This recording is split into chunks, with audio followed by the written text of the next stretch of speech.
Haleluya, haleluya. Assalamualaikum warahmatullahi wabarakatuh. Salam Aki. Aku kabarkan Injil keselamatan. Bapak Ibu dan Tuhan, ketemu lagi dengan saya Evangelis Abraham Effendi Usman. Bagaimana kabar Bapak Ibu semua? Tentu luar biasa. Nah saudaraku, saya mendapatkan kabar berita di media sosial bahwa Pak Joshua Teuw menerima Islam setelah berdebat dengan si Zuma.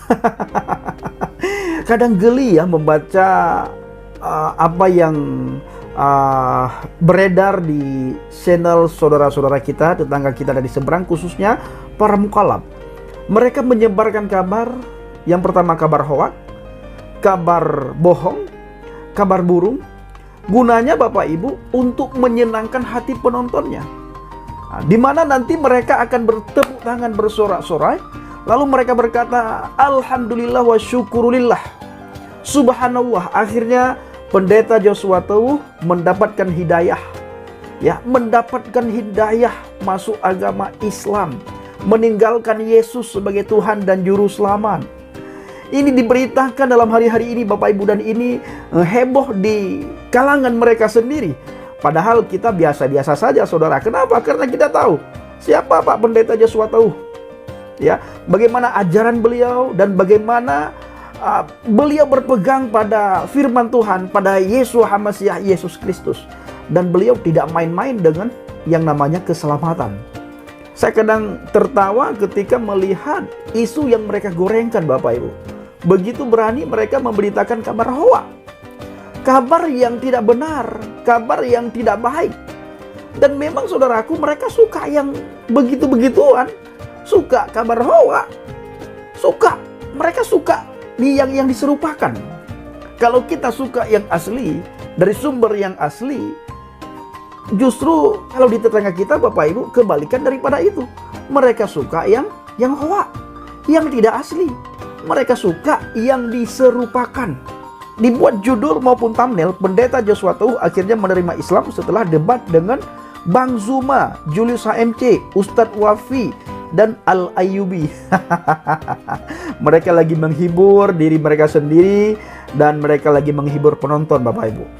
Mendengar Joshua Teuw mau syahadat, para pendeta mendatangi Ustadz Zuma. Pendeta yang mana mendatangi si Zuma? Yang ketika kita lihat debat si Zuma, persis seperti orang yang tidak punya pendidikan Bapak Ibu, ya. Adab, budi pekerti, akhlak daripada si Zuma tidak ada Bapak Ibu. Dia hanya ngerocos terus, ya. Ngerocos terus. Dia katain orang dengan seenak udelnya dia Bapak Ibu. Benar-benar tidak punya adab, tidak punya akhlak, tidak punya sopan santun, tidak punya budi pekerti. Yang ada apa? Bacotnya besar. Nah, dan si Zuma bersama teman-temannya pintar sekali memancing amarah orang Bapak Ibu di dalam perdebatan. Saya lihat itu. Saya dengar bagaimana dia berdebat dengan cara memancing lawan debatnya. Ketika lawan debatnya terpancing, disitulah kemenangan bagi mereka untuk dibenturkan dengan hukum penistaan agama. Saya selalu mengajak teman-teman, menghimbau kepada teman-teman, hati-hati bila berdebat dengan si Zuma dan kawan-kawannya. Kalian harus bisa menguasai diri, menguasai lidah, menguasai tutur kata. Karena mereka nantinya akan menghina kekristenan sehina-hinanya. Sejadi-jadinya mereka menghina dan mengolok-ngolok, menertawakan, mencaci maki iman kekristenan. Dan Yesus Kristus tidak segan-segan mereka caci maki. Apabila ini terpancing, maka siap-siap kalian berhadapan dengan hukum penistaan agama. Bagi mereka, hukum penistaan agama tidak berlaku. Hukum penistaan agama berlaku bagi kita yang mempertanyakan iman, kitab suci, dan agama mereka. Mengkritik agama mereka siap-siap dengan hukum penistaan agama. Mengkritik kitab mereka siap-siap dengan hukum penistaan agama.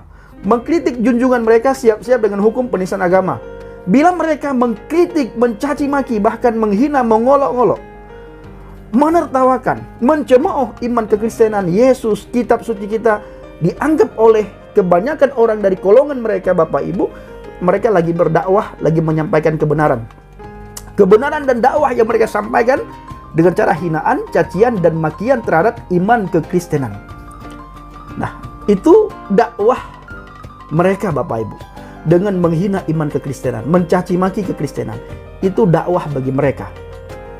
Nah, saudaraku, saya kadang benar-benar ketawa ketika mendengar dan dikirimkan kabar bagaimana Bapak Pendeta Joshua Teguh masuk ke agama seberang. Itu hanya berdasarkan thumbnail dan judul. Nah, ketika saya melihat Pak Pendeta Joshua Teguh, beliau lagi di Jakarta Selatan ya, lagi enak-enak beliau, lagi baca firman Tuhan, lagi mengajarkan firman Tuhan kepada teman-temannya. Kalau memang beliau mau masuk Islam, kenapa beliau harus lewat si Zuma, kan begitu?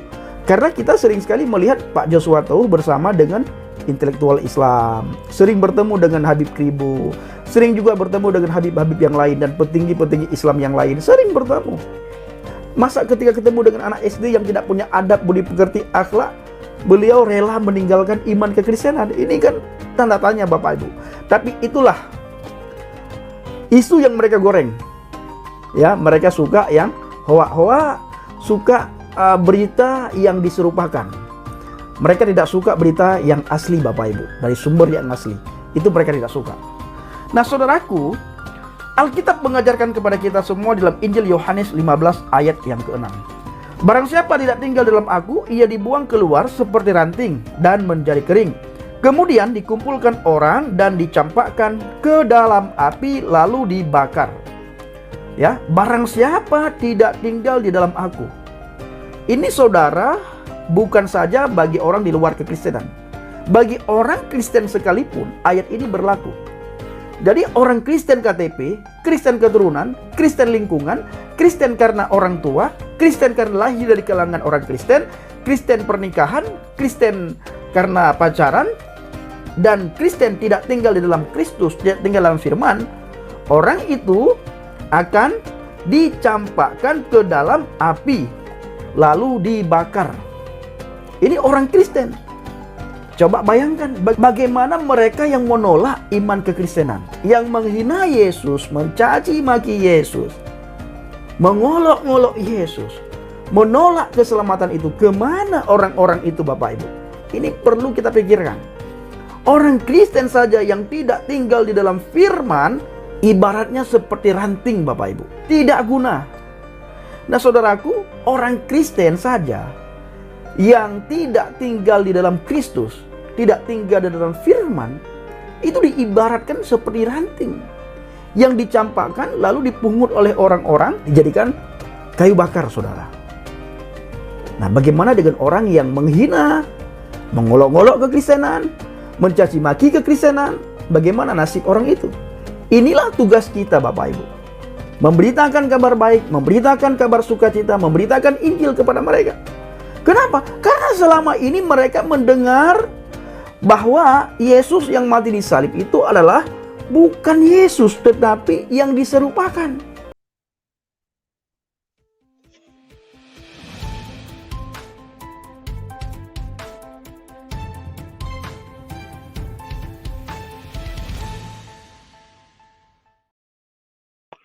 Assalamualaikum warahmatullahi wabarakatuh. Berjumpa lagi dengan HMC News ya, channel portal berita yang menyajikan informasi seputar dunia debat lintas agama yang tepat, cepat, akurat, dan terpercaya. Ya, teman-teman sudah dengarkan ya satu statement dari si Maling Kundang ya. Si Maling Kundang ini kembali asal-asal ngomong, dan ya kita lihat saja dari judulnya teman-teman sudah tahu bahwa dia ini nggak lebih daripada tukang fitnah. Ya, jadi di sini apa yang dia fitnah? Ya, tadi teman-teman sudah dengar ya, dan saya tampilkan sedikit. Ini dia punya judul ya. Bocor informasi ya, Pendeta Joshua Teguh dapat hidayah dan langsung diberikan tiket umrah. Kok jadi umrah? Oke. Jadi di sini saya ingin bilang ya, dia mengatakan bahwa inilah kerjaan para mukalaf. Saya juga bingung gitu ya. Yang punya channel siapa? Terus dia juga nggak kenal, terus yang disebut mualaf. Ya, atau mukalaf lah, terserah. Jadi saya mau bilang yang pertama ya, itu yang buat konten-konten seperti itu, Anda harus cek dulu, itu siapa? Apakah mereka mualaf atau tidak? Jangan Anda dikit-dikit menjual mualaf. Ya, Effendi Usman ini sangat sering menjual kata-kata mualaf. Kalian bisa lihat, di setiap kontennya selalu dia bilang, si mualaf ini.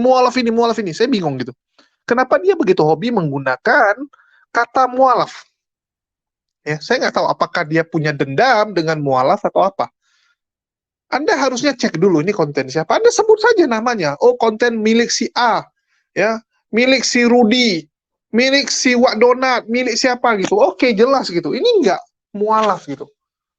Padahal kita nggak tahu ini konten punya siapa gitu. Apakah setiap ada konten polemikus kita bilang, oh ini kerjaan murtadin yang nggak benar gitu? Enggak kan? Cek dulu kebenaran. Jangan asal ngomong. Ya. Jadi ini Effendi Usman seperti biasa, jago dalam retorika. Jago dalam memoles sebuah kalimat, teman-teman. Tapi isinya kosong. Isinya kosong. Bagi teman-teman Kristen, ya, tolong ditegur orang seperti ini. Hanya mempermalukan kekristenan. Hanya memanfaatkan kekristenan demi tujuannya sendiri. Ya, satu manusia ini nggak lebih daripada benalu yang sedang menempel di tubuh kekristenan. Dia sendiri mengatakan, ya, wah, inilah buat kontennya tujuannya menipu supaya orang senang. Halo, Anda lupa bagaimana konten-konten Anda? Anda lupa isi konten Anda itu semua apa? Julius kena azab. Siapa-siapa Anda azab? Nandar sudah kena azab. Luar biasa sekali. Ya, konten Anda bukannya lebih nipu sana nipu sini. Apa nggak malu dia ngomong seperti itu? Ya saya nggak ngerti nih, di Effendi Usman ini di mana gitu? Apa memang udah nggak punya rasa malu ya? Bahkan kita bisa melihat setelah dia membuat konten ini, nggak lama kemudian dia buat lagi konten yang jelas-jelas juga adalah hoax. Ya, jelas-jelas ada berita bohong.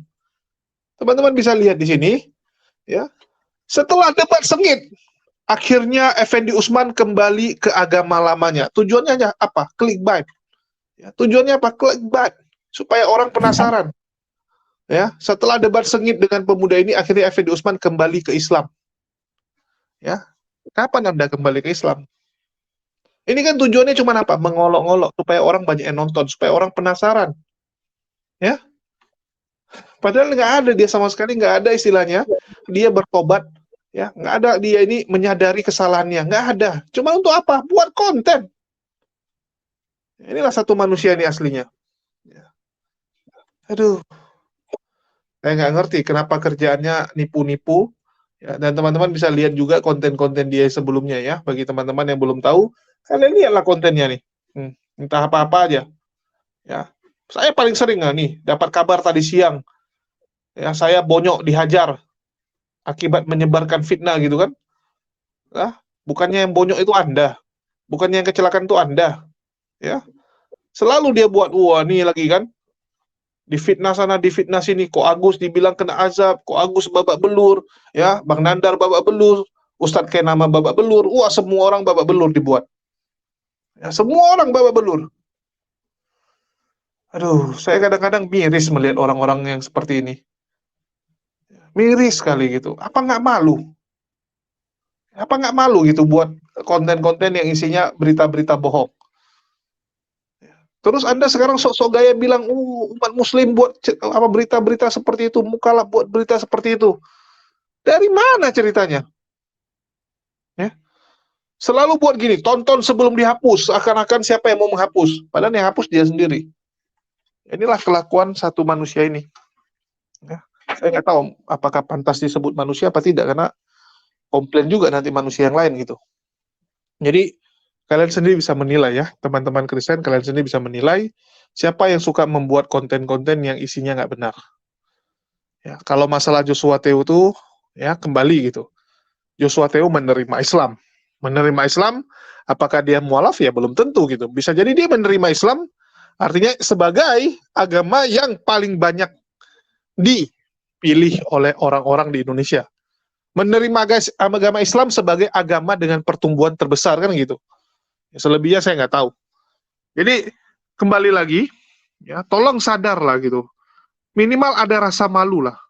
Anda mau bahas konten seperti itu, minimal Anda pastikan dulu Anda nggak gitu. Daripada memalukan gitu. Anda kritik orang, Anda sebut orang, tapi Anda sendiri lebih parah. Ya. Anda suruh orang jangan menipu, tapi rupanya Anda sendiri tukang tipu. Ini gimana ceritanya gitu? Gimana ceritanya? Ya. Anda harus bercermin dulu, lihat dulu, Anda sudah benar nggak? Kalau Anda sendiri belum benar, jangan. Ya jangan Anda buat seperti itu. Hanya menabok dan menampar diri Anda sendiri. Terakhir yang dipermalukan siapa?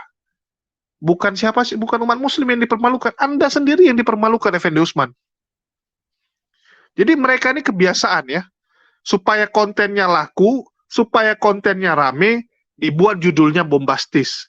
Ya, dibikinlah thumbnailnya seperti itu. Padahal isinya cuman dia ngomong sembarangan, sok-sok ya, harus terima Yesua Hamasia, bla bla bla bla gitu kan. Firman Tuhan begini begitu. Aduh, ampun. Karena kalau dia sampaikan ya tanpa judul bombastis, nggak laku. Dia ini nggak bisa laku. Cara satu-satunya adalah ya seperti ini. Saya nggak ngerti gitu. Kenapa ya? Orang-orang seperti ini selalu dianggap sebagai panutan oleh teman-teman yang Islamofobia. Saya nggak ngerti gitu. Apakah sebegitu bencinya kepada umat Muslim?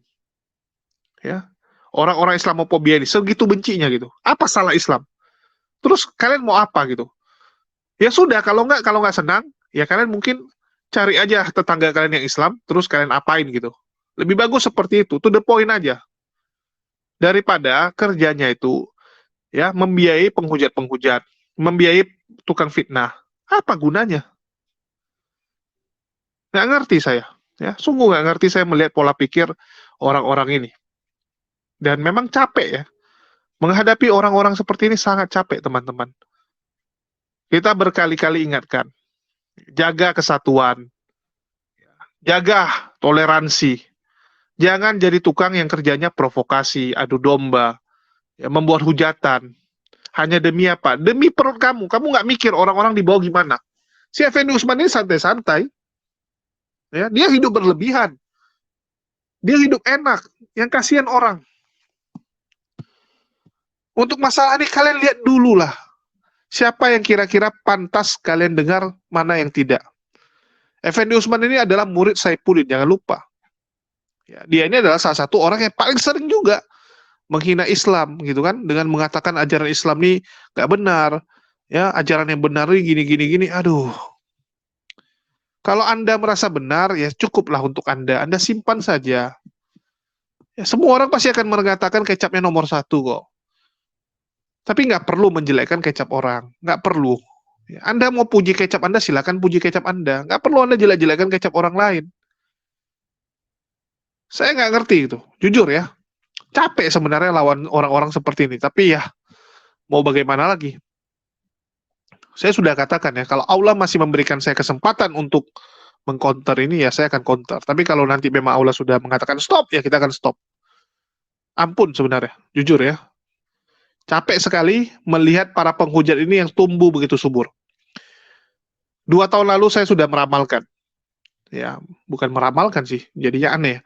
Saya sudah memprediksi, karena dari data ya, kita menganalisa dan memprediksi bahwa ya, pekerjaan penghujat ini akan jadi pekerjaan yang menggiurkan.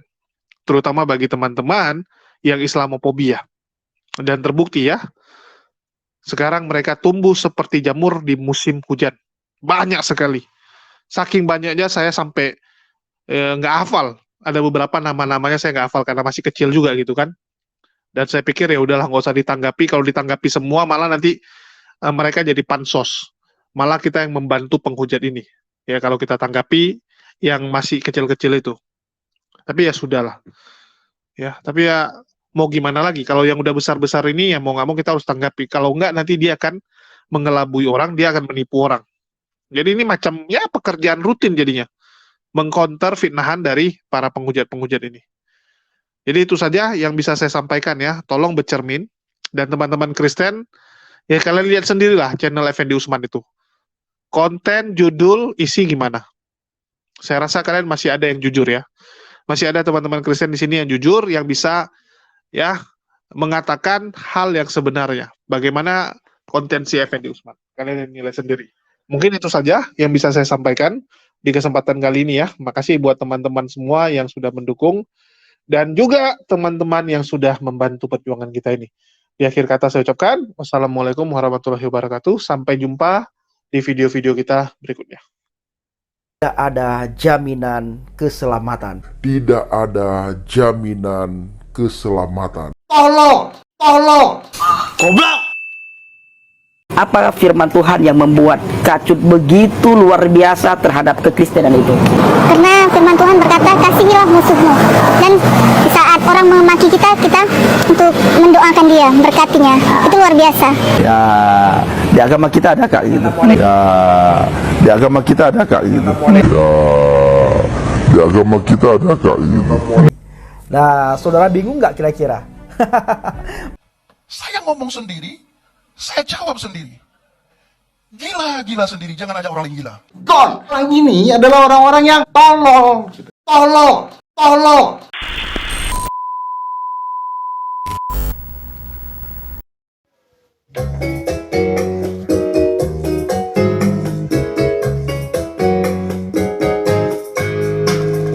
Ada lagi satu penista, melin kundang anak durhaka, jadi kafir karena pengen cepetan kaya, menghujat Islam dan para pejuangnya. Dia lupa siapa penciptanya, kini iblis yang jadi Tuhannya. Penghamba dunia, lupa akhiratnya, dasar kafir mata hatimu buta. Evangelis jahanam gombal gambul, tiap hari kerjaanmu ngibul. Pantat donatur kau cilat, makanya rajin menghujat. Sungguh kau manusia tak bermartabat, dasar kafir bejat. Aduh, jahanam penghujat. Tapi kalau nggak gitu ya nggak oten dong.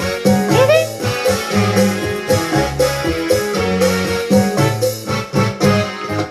Tak ingatkah masa lalumu, waktu muslim kau sangat lugu. Sayangnya setan merasuki jiwamu, neraka jahanam menunggumu. Apa kamu nggak sedih lihat ibumu, wanita mulia yang melahirkanmu? Berharap kau bawa dia masuk surga, malah kau berikan neraka dunia. Evangelis jahanam gombal gambul, tiap hari kerjaanmu ngibul. Pantat donatur kau cilat, makanya rajin menghujat. Sungguh kau manusia tak bermartabat, dasar kafir bejat. Jahanam penghujat, kafir bejat. Kau jahanam penghujat. Aduh, oten. Nggak ada kerjaan lain selain menghujat gitu. Tapi kalau nggak gitu ya bukan oten.